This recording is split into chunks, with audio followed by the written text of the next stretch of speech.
are still doing corporate, whatever you do, it's not going to kill you. So take the risk. If you take the risk and they say that, oh, this is not what we are looking for, at least you tried. But what if you take the risk and they say, this is what we've been looking for all the time? Then you would have seen that, oh, wow, if I didn't take the risk, then I would have been missing out. So for me, take risks. And with networking, it doesn't have to be a calculated risk. Just take the risk anyway, because you're not throwing money away. It is just a relationship you're trying to take. And then I really like the fact that Aisha spoke about, and of course, Blessing as well, about reputation. Because I've been in the comm space for a long time. This is my 22nd or 3rd year of being a communications expert. My whole thinking is that you've got to build a brand. Because the moment you want to network with people, whether virtually, whether in person or whatever, they will look you up. Recently, I was having a meeting with some partners from Germany, and then immediately I spoke about our organization. They went right away online to check our website out. And so your networking has to be holistic. It doesn't have to just be your personal information, because if you're doing business, people want to know the kind of business you have done before. So your previous story has to be somewhere, has to be available somewhere that somebody can really connect with. And then, of course, currently what you're doing and impact. Remember that because of ESG, because of the many things that are going on in the world now, everybody is looking for someone who is not just churning out cash, but people who are also making impact. That impact bit of the conversation is something that is very critical for a lot of organizations now. And so for me, your impact footprint has to also be clear in whichever places you put information about yourself. So whether on LinkedIn, whether on social media, other social media platforms, or on your website, or whichever way that you want to communicate, impact is important. And then also, I think that one of the key things that people are missing out is your visibility. People like to connect with people who are visible. So sometimes people say, oh, once I can do my work well, I can deliver my work well, I don't care about visibility. Please, visibility is important. Visibility is critical for any business. I have, especially on LinkedIn, for example. So if you are a business owner now and you're not on LinkedIn, I think that you should check it out. It's such a fantastic place for you to network with other people and do business. If you also get into a room, I think the way you carry yourself in terms of body language should also be able to determine whether you're confident, whether you're not, whether you have brought something on the table or not. And a lot of us as women always want to, and for the two ladies who are on the platform, on the panel, a lot of times we women would like to make it really modest and very simple. But for many people who want to go out there to source for funding, to look for money from other people, keeping it modest is not what they are looking for. So actually keeping it real, but also making it look attractive is what people are looking for. And I because I work with several women, I'm always finding out why aren't women getting funding? And when you check the literature and you check also from funding sources, you notice that the real thing is that women keep it modest when they are even on paper. When they are trying to pitch for money, they want to keep it so real.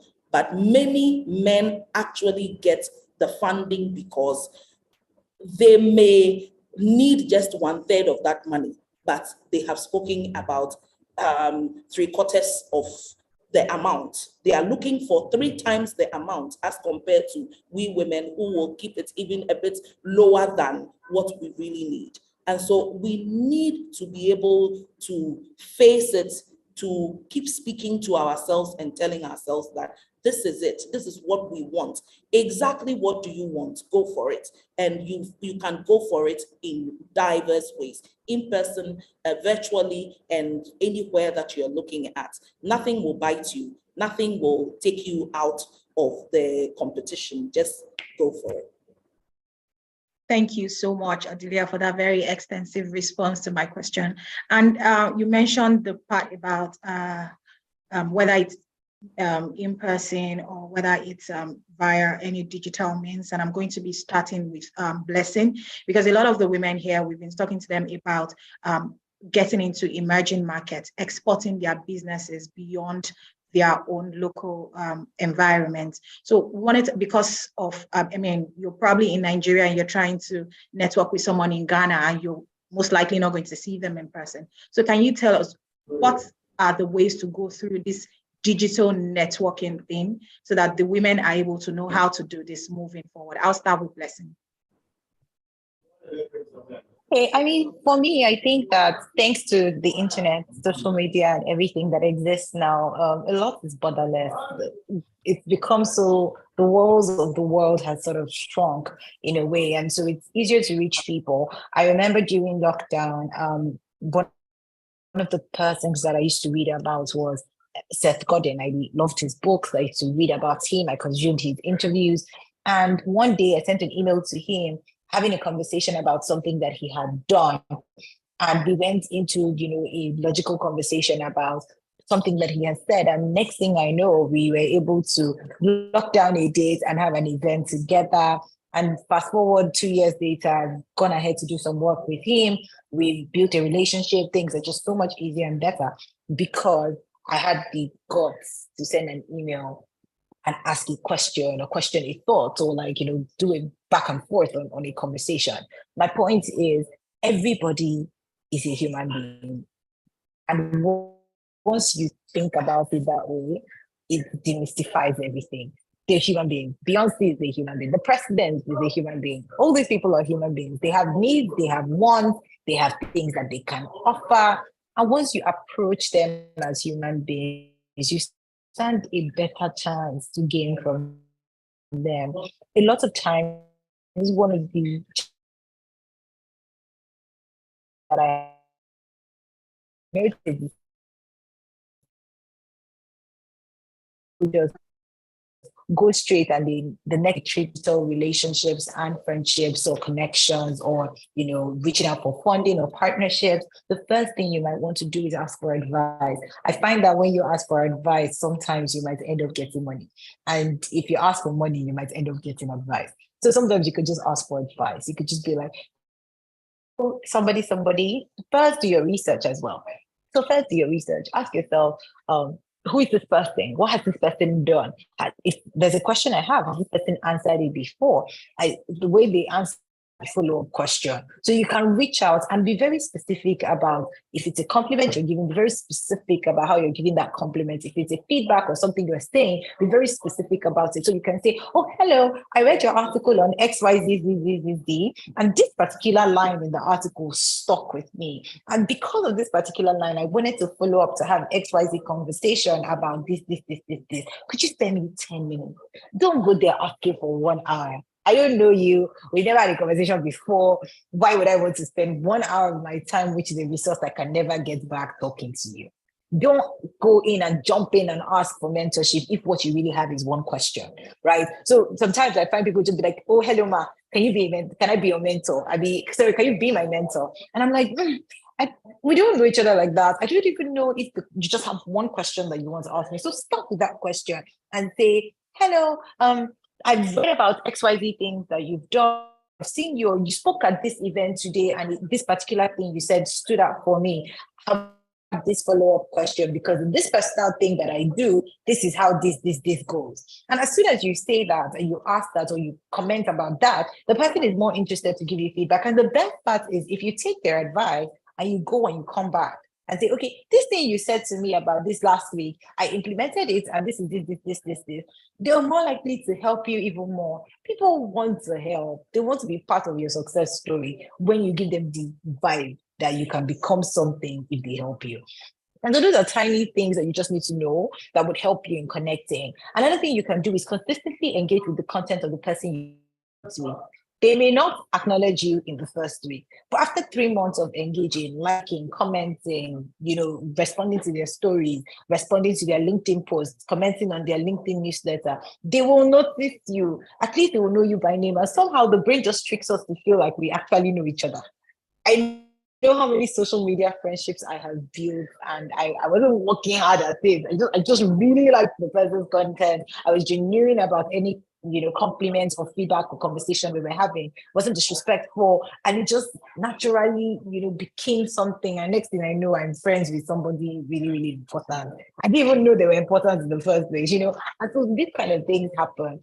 Also, educate yourself to be able to have a wide length and breadth of conversations that you can handle. Sometimes we don't put in the extra efforts to read. It's great to be good at one thing and to be excellent at it, but you need to do better than that.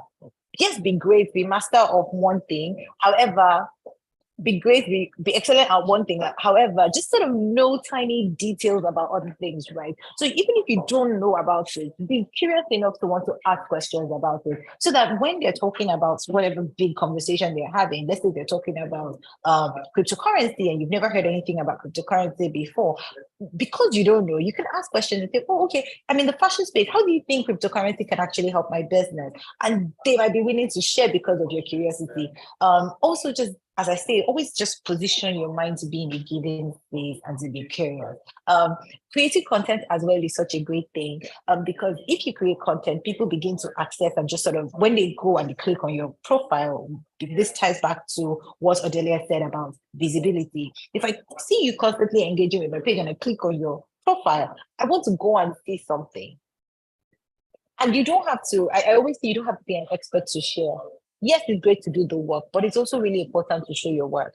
A lot of us are always praying in our houses and hoping, oh God, do XYZ for me. But the thing you are praying for is at the tip of somebody else's tongue, somebody else recommending you in a room that you are not in. However, they can't recommend you if they don't know you. They can't recommend you if they can't defend you. Because if you think about it, like this particular panel session that we're having, I don't think Odelia called Ayomide or called IgniteHER and said, hello, IgniteHER, I want to speak on your event. I didn't call anybody to say I want to speak on this event. Aisha didn't call anybody to say that I want to speak on this event. However, when they came up with this topic, some people were in a room and they said, who are the people that can do the best justice to this particular conversation? And I'm sure it's not only our 3 names they call. But they went back and forth and everybody had to defend. Okay, I think Blessing will be able to speak about this because of this. Aisha can speak about it because of this. They probably have not met us before, but they've maybe seen us speak at another event. They've probably seen us, see the content that we share. There's a reason. So if you don't go the extra mile to share something about what it is you are learning, ask questions, your journey. And as I said, you don't have to be an expert to share.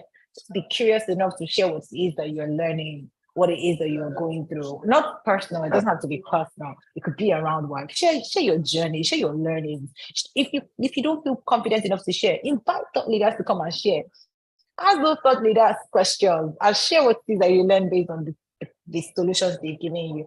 All these tiny things will just sort of position you to be able to access new markets. Do your research. I think that's like the cornerstone and most important thing. Do your research. Don't be afraid to reach out. Don't be a robot. Engage.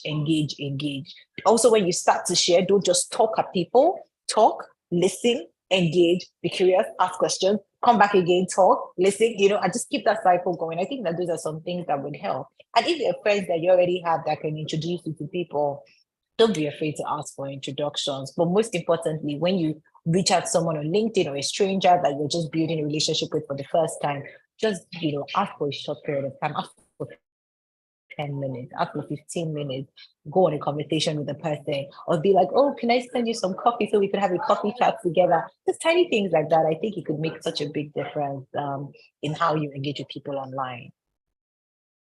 Thank you very much, Blessing. I think that you have said a lot, and I hope that you women, IgniteHER women, are listening. Pick one thing from all of that, and you're not going to regret that you joined this. I'm going to be speaking to Aisha. My question is directed at you. You have built a really successful business and you've been going like this, you said, for about 9 years or so. I wanted to ask, I'm sure that you've had to reach out to people at so many times, whether for fundraising or anything at all. Is there anything you can tell us about how you're able to discern the people that you approach? You know, there are some people that are like, no, you should, irrespective of like whatever they have built, you should never just approach them. They're not the best for you. So how do you discern the right people to speak to and network with? So, I mean, I think there are two different types of networking. I'll also try and keep it brief because I know we tight on time, but I think, there are two different types of networking. The one is I see you, I see your content, I see some synergies in terms of who you are, what you're building, how you go about building, or, your lifestyle or whatever it is. And I see synergy and I just want to be part of your network. The other is where you're intentional. And again, you're fundraising, you're looking for partnerships, you're looking for mentorship, you're looking for something specific. And I think know which type it is that you're trying to do. How, why are you trying to engage this person or this network? And I think, again, Blessing made this point, but not just, it shouldn't just be about take. What can I also contribute to this relationship? Que cela ne soit pas question juste de je veux prendre, mais Apologies, we have some speaking women. I think there was a connect there. And and I think about also why would it be valuable for this person to connect with you as well, and what are you going to bring to the table? And then I'd seen questions about failure and confidence and all of that. And that's something that I struggle with as well. I'm naturally an introvert. There's a reason why my background is as a scientist, working in a lab by myself. I'm naturally an introverted person, and I way overthink and overanalyze engagements. And, people are people. They don't know your backstory. When you meet someone, they're not thinking, but Aisha, she did this last time, and, I know this, and this other person said this thing about her. They're also thinking about how they come off to you. Even the most, I remember this, I love this saying that Oprah had about all of the famous people that she's interviewed. And she said every single one, from celebrities to presidents afterwards, asked, how did I do? Everyone is also thinking about how they reflect, how they come off. So, also just keep that in mind when you're engaging with people, and don't be so hung up about your deficiencies, because the chances are that they aren't thinking about your deficiencies. And if they are, then you don't want to engage with them anyways. And then I think the second thing for me that has been helpful is, everyone has this sort of picture of the people who you want to network with. And like me, you probably have your list of people in your industry who are your I one day want to meet this person and whatever, and that's great. But there also are people who are great in terms of networks, who are your peers, and they're people who are a few years ahead of you. So you don't always have to go to, your idea of the top. Chances are also those people are busy. They are inundated with lots of requests to connect, and they might not be the most helpful in terms of your journey or getting a partnership off the ground. So don't always look for, it has to be that person with that brand or that label. Sometimes it's someone who's just a few years ahead, who will also sympathize with you and who will have the time and who want to dedicate the time to helping you out, So that's been useful for me. And then also similarly, sometimes you are that person to someone else.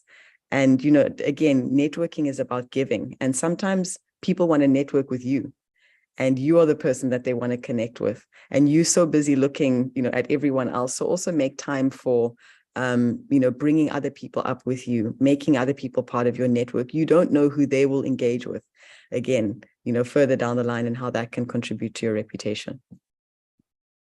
Thank you very much, Aisha. I see Odelia nodding her head. Odelia, is there something that Aisha said that you want to contribute to, or you want to say something about before I go ahead to ask you your question? Yeah, I mean, I agree with virtually what everybody has said on the call.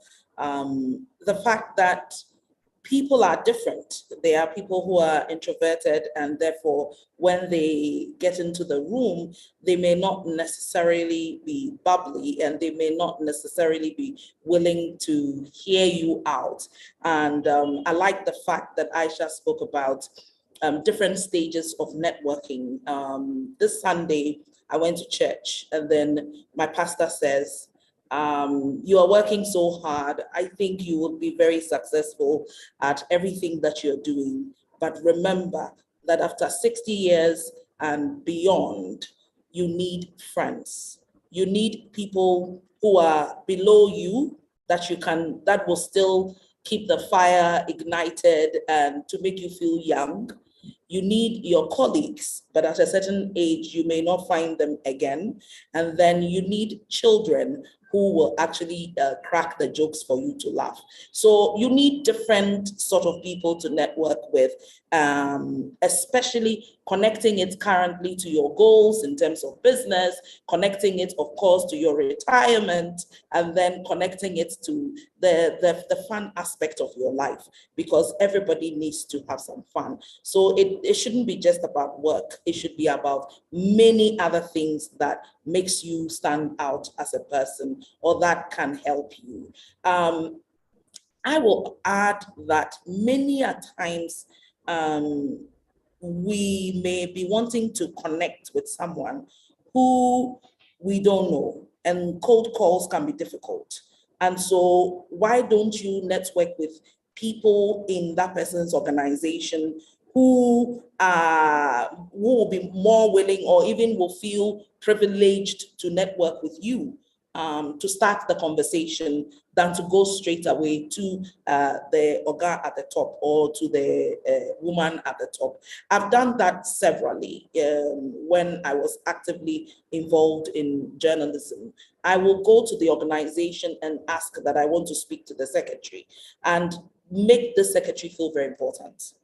It looks like a lot of times we are sitting on high horses. And do you know the kind of makeup I use? I use MAC, I use Gucci, and therefore I can't come to your level. I have come to this place. I need to speak to the CEO. And so why don't you just open the door for me? No, it doesn't happen like that. I am a giver, so I like to give gifts. If walking into an organization and saying, look, because you're coming from Ghana, you come to Nigeria and say we have the best chocolate. Or if you can carry food, Ghana and Nigerians have a major jollof fight. Send a jollof to somebody from Ghana. We definitely know our jollof is the best. So send a jollof to somebody. Send something that makes the person want to remember you for a very long time. And like Blessing also said, if the person has written a book, please read it and be as detailed. Quote favorite lines that you like about the book. Immediately they will open up. If it was a speech you heard them read at an event a week before, a day before, do it. I'd like to also move into you becoming a thought leader. And a lot of us on LinkedIn, sometimes we are wondering, what can I talk about on LinkedIn? What should I even say? Even if I go on social media, what should I say? So you see people talking about their wig, people talking about their shirt and all of that. I met one of my women in the network, the She Economy project. We have about 3,000 women who produce different things and that we support. So this woman is in the apparel space. And then she came and said, oh, Odilia, I don't seem to be making any sales. So I told her, give me a minute. I want to go and check you out on social media. She had taken a picture of herself, nice wig, nice dress, just took the selfie like that, and then said, well, check me out. And I said, nobody wants to do business with check me out. Can you give me a more serious picture of yourself, the clothing, and talk about the fashion industry and how you have plugged in and how you want to be able to change the face of fashion? And I tell you, I gave her a couple of examples of what she should do. That article she wrote after my advice on Facebook garnered her the largest in terms of following. She got people ordering for things at the end of the day. So find your space. Where do you have expertise in? We're having this conversation today because I am very active on LinkedIn. I told myself that is where I want to play, because that's where I find business people. That's why I find people, investors. That's why I find people who want to do anything business and are seriously looking for business opportunities. And I can tell you, I've had so many. My first business I did in marketing was actually from LinkedIn. So you have to be known for something. Beyond even going on LinkedIn, how do you introduce yourself when you meet somebody for the first time? Hello, my name is Odilia Intiamwa. I'm a Ghanaian. I actually work with an organization called the Oxford Africa Women Leadership Institute. I'm actually the global director. I have for the past 21 years, actually been in the media space. I feel it's time to get my hands dirty, being part of the impact. And therefore, having interviewed so many people in the world, I think that women have a great gap, and I want to be part of the gap. And that is why I set up this organization to support women-led businesses. So far, I've been able to train not just 2 or 3 women, but 2,600 African women on the continent within a space of just about 4 months. You see, you have told a story about yourself. It is not a serious story, an impact-related story. And then, of course, how you have told the story should be able to let the person quickly see how they can connect to your world. So it's not just you wanting to know about the person, but how does this person also connect to you to benefit? So please let us not go into networking sessions, whether in person or whatever, with just our interest at hand. It's got to be a combination of interests on the table. The person's interest, so you may have read a bit about them and you notice that maybe they have a challenge networking on social media. Say, I have a fantastic social media team that can actually help you build a solid brand on social media. I think you are such a fantastic CEO. I feel that if you add social media as part of the business, next time, if you are no longer the CEO of the organization, you could have used your thought leadership to actually open the next door for business or for consultancy or for anything. So it is a combination of many things, and I can really go on and on and take over the whole conversation because I was born to talk. Thank you, Odelia. Thank you, Odelia. Blessing, I know that you have to quickly leave us, so I'm just going to direct this question to you so you can leave after. Is there one thing to never say during a networking situation? One thing you should never say? Only one thing that you should just never do, not necessarily say, but just never do is specifically just don't talk about yourself throughout the conversation. Sometimes we get carried away. My name is this, I do this, we have a script, but then it's nice to have a script so you're prepared, but then you don't want to come off robotic as well. So just don't talk about yourself. Then the other person is not saying anything. It's like going on a date, right? Imagine you went on a date with someone and the person is just talking about only themselves, but they're not even asking anything about you. They don't care about you. They're not doing anything for you.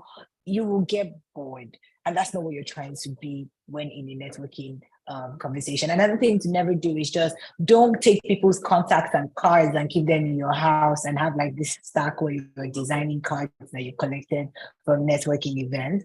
Instead, have a plan to follow up. When you get people's contact, one thing that I always do, and you can take this from me, if I meet someone and I really enjoyed connecting and I took their contact, I would take a picture with them and I would send a WhatsApp message and send both our pictures in that WhatsApp conversation and be like, it was so lovely meeting you. That way now we both have a picture, we both know our faces. I could even save your name with your picture and my picture, so I know where exactly I met you. So just always follow up. Have a conversation to follow up. If you could book a meeting ahead, you can book another meeting, have another lunch, have another dinner. And even if you connected online, you could work towards connecting, like building an offline version of a relationship. So even if you've been speaking online for a while, you could actually ask, let's go out for lunch, let's go hang out, let's do XYZ. I think it's such a great way to build connections and relationship. One thing to probably never say is to never talk yourself down. I think that everybody has the value to offer in one way or the other. Don't underestimate what it is that you know and overestimate what it is that other people know. I always say that there's a video on YouTube about how to boil an egg, and it has over 10 million views. It doesn't mean 10 million people don't know how to boil an egg, but it's also possible that 10 million people don't know how to boil an egg, which is all fine as well, because we might be experts at something, but not necessarily experts at some other thing. I'm really, really smart, but I can't speak French. But there's someone who grew up speaking French all their lives. If they know that, they can teach me that. There's some people who know how to cook, like super dishes. You just know how to cook maybe jollof rice and one other thing, but somebody else knows how to cook a variety of dishes. If you're good at that, be good at it. Talk about it. Don't downplay any of your skill. Don't downplay yourself. Don't make it look like one person is better than you because they're wearing something or they look a certain way. Don't put that kind of pressure on yourself. You have value to offer. Come from a confident place. If you're confident, if you're smiling, people are going to, connect with you as well. So just keep an open mind. And if someone doesn't want to connect with you, it might not even have anything to do with you. So don't put that unrealistic pressure on yourself that is because something is wrong with you that other people are not connecting with you. This is just a few things that I would say maybe don't do to yourself. Yeah. All right. Thank you, Blessing. I was told that you have to go. So Impact Her Women, can you say a big thank you to Blessing for coming to bless us? Thank you so much. It was lovely to have you, Blessing. All right. So my next question is going to be directed at Aisha, because in your line of business at Strip South, you will have to network with a diverse set of people, from investors to customers and to even new, maybe poaching a staff or all of that. So there are different ways to go about this. Can you tell us the different ways in which you approach this different calibers of people during networking sessions? We work with a very broad range of people in terms of demographics, in terms of education level, gender, country, population groups. And one of the big learning experiences for me was we acquired a business in Egypt, which is culturally very different to South Africa. And the challenge was to understand, to go into a new country, you now own this business, to understand a very different culture, and also to gain the trust, confidence, love of people, so that they want to use your service, they want to do business with you. And so some of the lessons that I picked up from that experience were the importance of respect. And, respecting the fact that, yes, I have my culture, I have my way of doing things, I have my values, I have my rules, but also in a way that, doesn't jeopardize your values, but also just respect that this is a different culture and that people do things differently. And don't be too quick to judge and have preconceived notions about all of that. Sometimes we're too safe in our idea of how the world needs to work and how everyone needs to think, and this one is wrong and this one is right.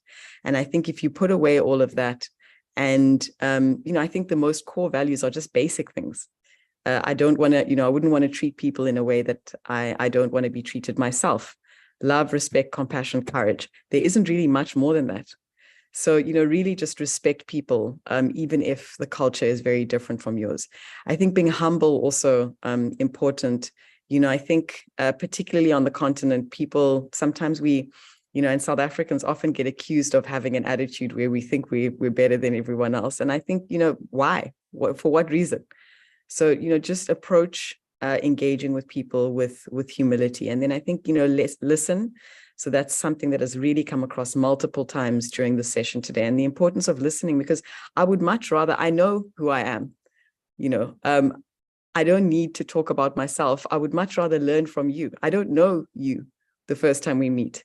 So, I would rather listen and learn from you, and I'm getting something which is knowledge, which is valuable to me.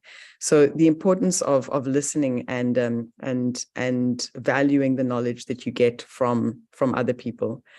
And then I think patience also. So not being, just holding back a little bit and not being too aggressive. And sometimes when you know that you want something out of a relationship or a network, there's a temptation to just off the bat, this is what I want, and be too aggressive. But, use your EQ and kind of figure out when is the right moment. It's like dating. If you're on a date and you've met someone and you're like, yeah, I really like this person, you don't go the next minute and propose. Like, just give it a minute, give it a second. So don't be too aggressive, and pace yourself. And that's been really helpful in our engagements with different people. And I think particularly in Sweep South's case, I have a doctorate. We deal with women who are domestic workers. I value the contribution of every single person that I engage with, because we all have something valuable and unique to contribute. And I think maybe that's the last thing, is just remember when you're engaging with people that, your academic, someone was asking about not having academic qualifications. That's not what makes you valuable.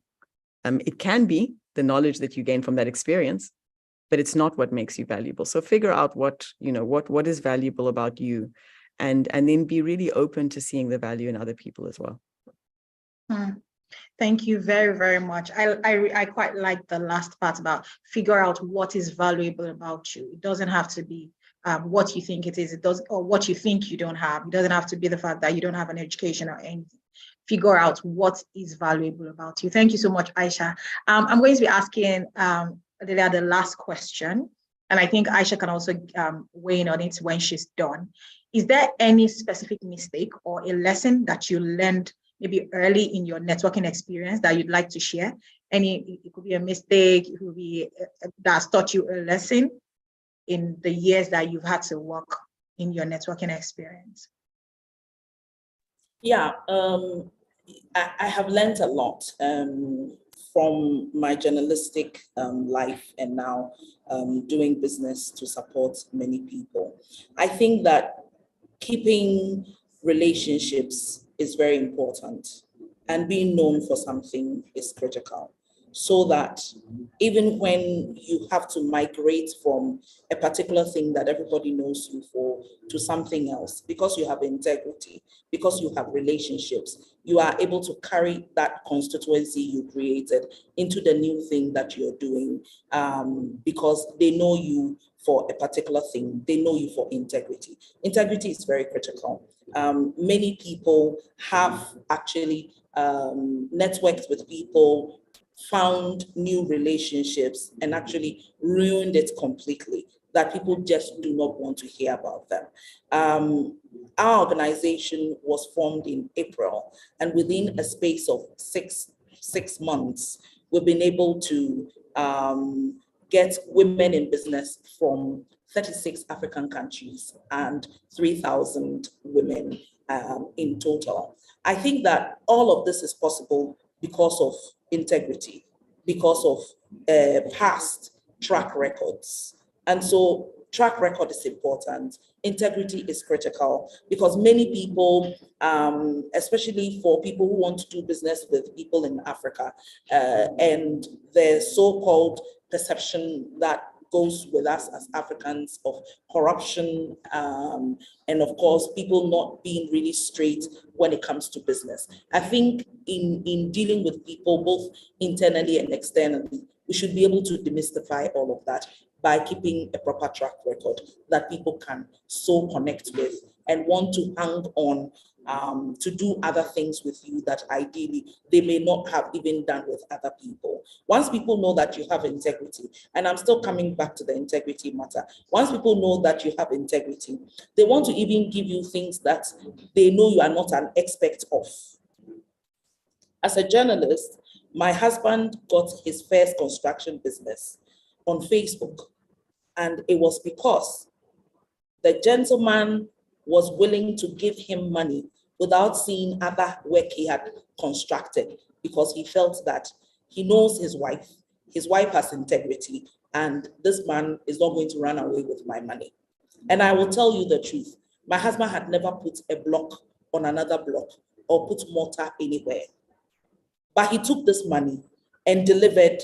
And because he had done such a good job, the guy went to bring a second friend of his for my husband to build for.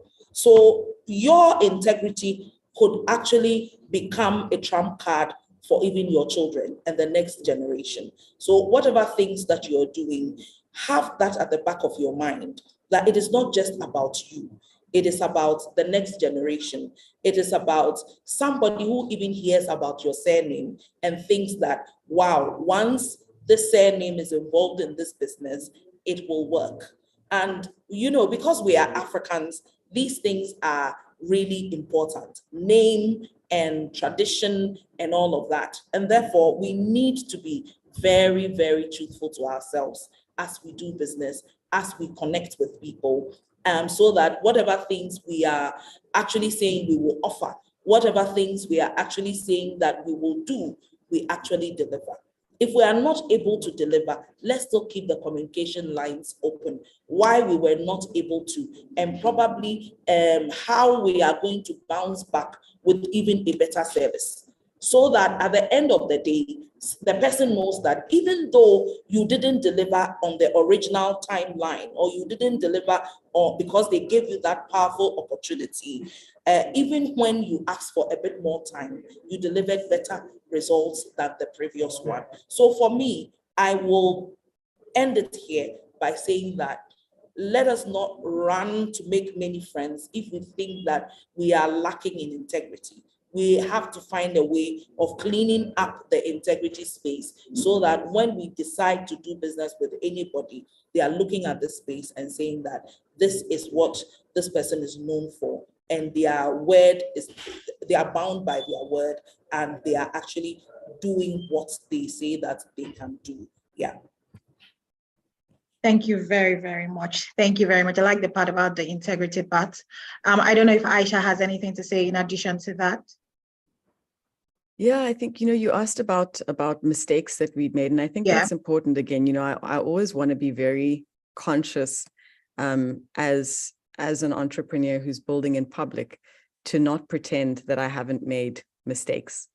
So there are definitely a lot of mistakes that I can tell you about. I'll talk about 3 just very quickly and then just maybe end off. So, the first one is something that I can remember very early in our days, and it was so embarrassing that it stuck with me 9 years later.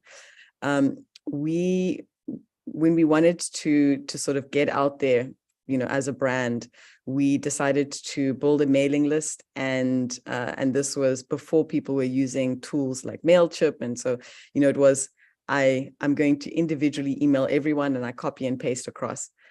And I copy and pasted and emailed someone who we wanted to do business with, and I didn't change the title, the name of the person in the mail. And the person replied back and they said, if you're going to contact me, you should at least have the respect to get my name right. And the lesson there was that people are not a checkbox that you just tick off a list. So if you're engaging with someone, take the time and actually respect them enough to get the details right. Get the spelling of the name. One of my pet peeves, like, it's copy and paste. Especially if they're online, just get the name right. So that was a good lesson for me, good reminder of humility. And again, don't just race through a list. People they're not just items on a list. The second lesson is a broad lesson. And that's, again, I'm someone who's introverted. I can find the first engagement with people incredibly awkward. But, just try and calm down. And something that I've learned and I'm trying to work on is when you are so anxious about how you come off and what am I going to say next, people can feel that, and it can make them feel uncomfortable, and it makes the engagement uncomfortable unnecessarily. So just relax into the conversation and it will go better. The third is an experience where we weren't able to deliver. And I think, the points that Odelia made about just being realistic, and if you can't, then communicate and have integrity. And so we I think about 2 years into the business, we were completely blindsided by a huge amount of demand that we couldn't satisfy. And it was stressful. I remember waking up every day, sweating and thinking, how are we going to get through today? Because there are going to be so many people who are upset because we can't help them today. We can't cater to them. And at the end of that period, it was horrible. It was really bad. At the end of it, I sent a message out to everyone and I apologized. And I said, we weren't prepared for this level of demand. We couldn't satisfy all of you and what all of you wanted. We didn't deliver to the quality that we expect of ourselves. This is what we're going to do better next time. So I think, also just acknowledging if you haven't done things right and not running away from failure or the fact that you might not have delivered. And then I think that the last thing about networking is that don't sacrifice yourself for network, for relationship. You are the person, again, that needs to steer this ship, whether it's yourself as an individual or it's the company that you run. And so, don't cross your own boundaries. Don't sacrifice yourself. Don't sacrifice your values, and just know where the line is for you, and know that, ultimately you come first. Thank you so very much. Thank you. That was a really good last one. Everybody, like you can see, anybody can make mistakes, but learning from it is like that's the lesson you should get from it. And also, people are not just lists of your box, they are actual people. Least you can do is respect them enough to at least get their name correctly, right? So thank you very much, Aisha, for that. That's our last question, but we'll be taking questions from the women. Some of them have dropped their questions in the comment box, and I'm going to be reading out some of them to you. Anyone can answer the question as you best see fit. So this person says that, how do you cope in a network of coerced competitors? I'm referring to people you're already connected to, then you find out they are actually trying to prey on you and your business. Aisha, do you want to go first? Yeah, I mean, we've dealt with competition, and we've had a good few competitors, as you can imagine, over 9 years, come up, and some have done okay, some have not succeeded, and ultimately, we're still the primary home services platform on the continent. And I think the reason why is because we haven't focused too much on what competitors are doing. We've really focused on ourselves and how we create value. And I think trying to carve out that niche that is relevant in terms of how you're different and tying that to what you naturally do well, so it doesn't feel like trying to carve out your niche is walking uphill. It should be tied to, again, and this is why I say, know what is valuable about yourself and what you can deliver and what you can give to others. Because if you focus on that and, the unique aspects that make you you, then competitors can't copy that, because you just, you've got it, you inherently have it. So I think it's important to know the competitive landscape. I think don't be blind to it or oblivious to it. Know what competitors are doing. Use that as data, use that as fuel, use it to keep you, keep you running. Ideally, I like competition. I just like competitors to be behind me. And then, and then don't focus on it too much. Focus on what's important, which is providing value, which is your customers, which is the people who are paying for the service that you provide. Thank you. I also think that one of the things that competitors can do if you're not careful is they know that they can spin you to get your attention from what you're doing to now paying all the attention to them. I remember when we started, immediately we got competition from a very good friend of mine who had come onto our platform, sort of watched what we were doing and was just cloning what we were doing. What I told my team was, relax. He will not be able to deliver as we deliver, and he will not be able to give the women the value that we do give. It's about value. Once you are able to deliver the value that the people, your constituency or your customers are looking for in such a dynamic way, your competition will always be behind you. So the most of the time, it's about your constituency. It's about your customers. What do they really want? How do you deliver it to them so that it is unique? And as compared to other competition, nobody does it the way you can, and they can never do it like that. And I remember that particular competition, his team members taking to social media and writing, insinuating things. And my team saw it. We all just didn't mind. We didn't bother. And it's been 5 months now. We have not seen them. We don't see any activity. So they have just gone missing. So you just have to stay on your course. You have goals, you have targets. Deliver on your goals and your targets. Make sure that what you're providing for your customers or your clients are exactly what they want. If there is any research you can do. We are on a consistent basis collecting data on the women that we support. Once they come on our platform, we've collected data. We know actually now all they are looking for is access to market. Just 38% of them are looking for access to financing opportunities. So it's about finding what your customers want. If your competitors are giving them a certain value that you don't, how do you tweak yours so that it becomes so well presented that even what the competition is giving them doesn't seem to be able to satisfy them? And as you continue, stay consistent, it will shock you. Your competitors, they will no longer be in existence. Thank you very much. We don't have a lot of time, but I'm going to ask one last question. Somebody said, can you give an example of how you politely said no to someone you're networking with that is crossing boundaries without ruining that relationship? I would like to go first. All right. This is like something I will never forget. And at the time, I was a journalist.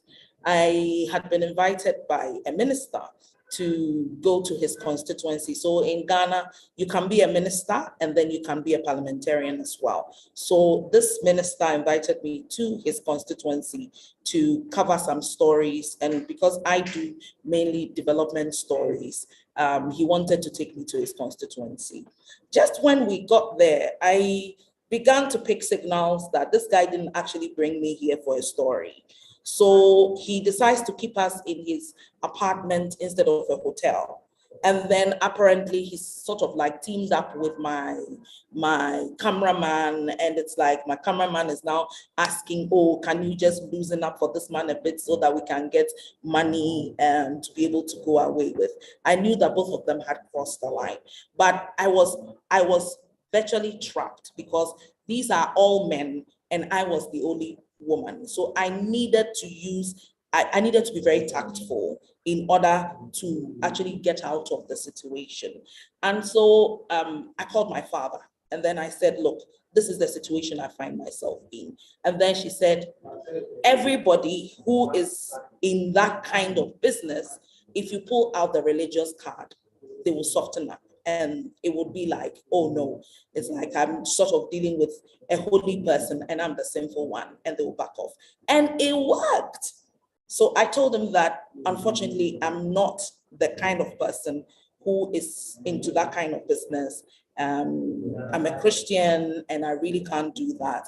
And I feel that he has a wife and blah, blah, blah, blah. And every single time I was in the room, I kept my door locked. Later, when I didn't do that, and guess what? At the time, I had 2 school fees to pay. I had received admission to do my master's, I'd received admission to do law school, and I needed money. I just told the guy that, I'm sorry, I can't do it. About a year later, he meets me again in his office because he's a minister and I'm a journalist. And then he sort of respected me and said, wow, like what you did that day was mind-blowing. We kept a good relationship even after that. But I knew that I would never want to go anywhere with him alone and all the related things. So have some boundaries yourself. Be able to say that, hey, these are my terms and conditions. I don't see why I'm networking with you and you're touching me and you're rubbing me and all those kinds of things. Let the person know that you have a space to keep and they also should have a space to keep. Otherwise, they will go beyond their boundaries. And by the time you notice, you're looking for business. And like Aisha said, it should go beyond even the business. Yes, you're looking for business, but if you have to sleep with a guy because of that, that is why you're going to get the business. I think it's really not worth it. It's not worth it. It would be better to lose that business and have your integrity intact. And one of the things I remember the minister saying is, when you make me your girlfriend, I'll let all my friends know. And for me, that was like the killer. I was like, no way, I'm not doing that. So guys, let us have boundaries and let the people we're dealing with know that we have boundaries and we won't go beyond that, not for any cocoa in Ghana.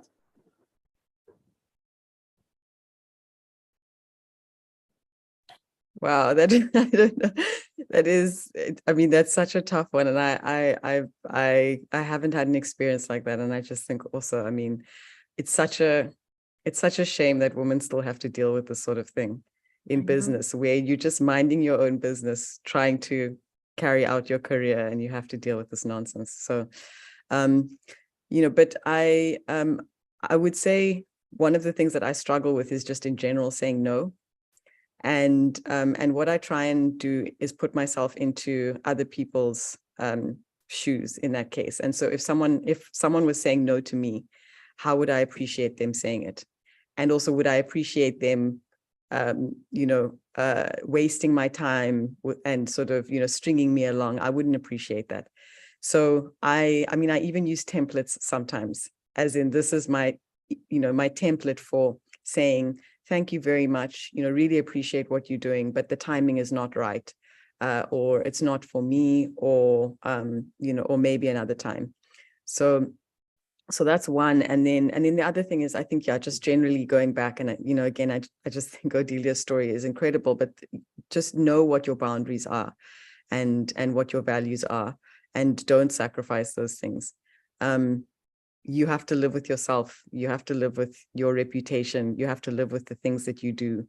And again, even when you make mistakes, that's fine, but you know, try and make sure that those are mistakes that you're comfortable with living with. So yeah, I mean, I don't think I can beat that story, because I think it's just it's so hardcore, but also just such a, you know, so typical of the sort of thing that women have to deal with. So just don't sacrifice your values. Thank you very much, Odelia. Thank you very much, Aisha. Thank you so much for honoring our invitation, for sharing your stories, for sharing your knowledge. We really appreciate you. The women have been asking in the comment section, how can they reach out to you? You guys will drop their LinkedIn and Instagram profiles so you can reach out to them. Be nice. Don't waste their time. Like one of the panelists had said at the time, if you need just to ask one question, don't ask for a mentorship session. If you need just 5 minutes, don't ask for an hour. Go straight to the point. Don't talk about yourself all the time, but really, thank you so much, Aisha. Thank you so much, Odelia. Impact Her Women, please go into the comment section and bombard these women, these amazing, brilliant, and beautiful women with lots of comments. I want them to, I want to see the expression on their faces as they're reading your words. Use your words, use your adjectives, okay? Yes, thank you. Thank you so much, Aisha. Thank you, Odelia. We hope that next time when we call you, you will be available for us. Thank you so very much. Odelia, somebody had mentioned in the Q&A that you used to be a journalist and she used to watch you on TV. What happened? How did you transition into entrepreneurship? And yeah, I guess, I don't know. And for Aisha, I think what really blew my mind was the part when you said that it got to a point that you couldn't even handle the number of customers that you guys have had at a point. And I think that is really, really impressive. That really blew my mind. And we cannot wait for you to come back to talk to us about customer success. Odelia, you're definitely going to come back to talk to us about communication and all of those kind of things. We will have you back, ladies. Thank you so very much. Have a lovely afternoon. Yeah, nice meeting you, Aisha. I'm sure You we'll too, meet you too, very Adelia. soon. Absolutely, Yeah. definitely. All And right. thank you. And thank you to all the women for the great engagement. Thank you. Thanks. Thank you too. so Thank much. you all. All right. Have a good day. My IgniteHER women, how are we doing? Just tell me in one word. In one word, how are you doing? Somebody said ignited indeed. I believe that. I believe that. I believe that. I hope that you're grateful that you did not miss the session. Okay, because we've spent a lot of time and we have to go now. I'm just quickly going to say that I don't know the 4 people that volunteered from the breakout session. We're going to be sending you emails. One of the things that we like at IgniteHER are women that step up to take control, they take charge. So we're going to allow you to pick any of our free services that your business really needs now. So whether it is you need a mentorship session, you need a digital marketing session, you need a website, whatever it is that your business needs, you are going to get. And before I go again, I'm going to be quickly list out. You know, I said that I have gifts for the women that were active during the session. I've seen quite a lot of you. I'm not going to, okay, please give me a moment.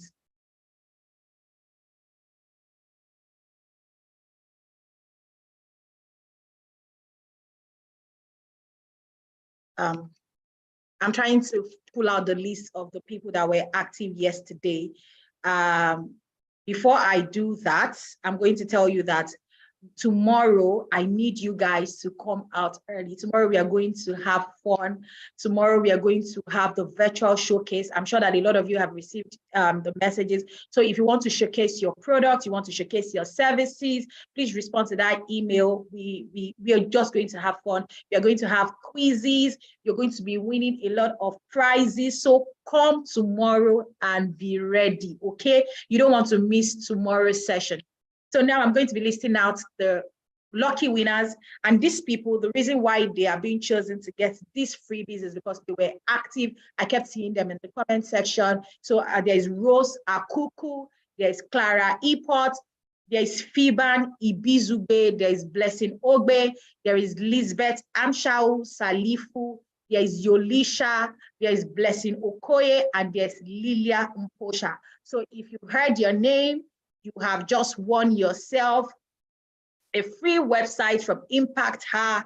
I mean, if you already have a website and you rather swap it with another service, also let us know. We are so happy that you guys are here. Congratulations to everyone that has won something. And again, tomorrow, you remember that we said we have the rebrand her package, the one that is worth $500. I still have 4 of that left, and 4 of you lucky women will be winning that tomorrow. So tomorrow, come with hype, come with fire.